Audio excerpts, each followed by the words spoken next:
Salamu alaikum. Salamu alaikum. To me yake faruwa haka? Ga mutumin nan yana faman cikin wani hali.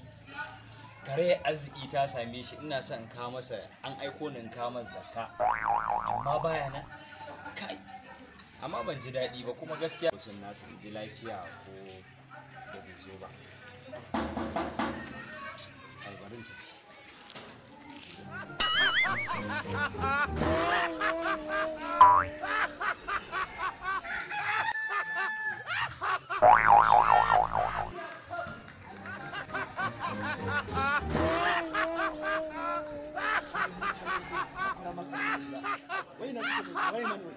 Cion.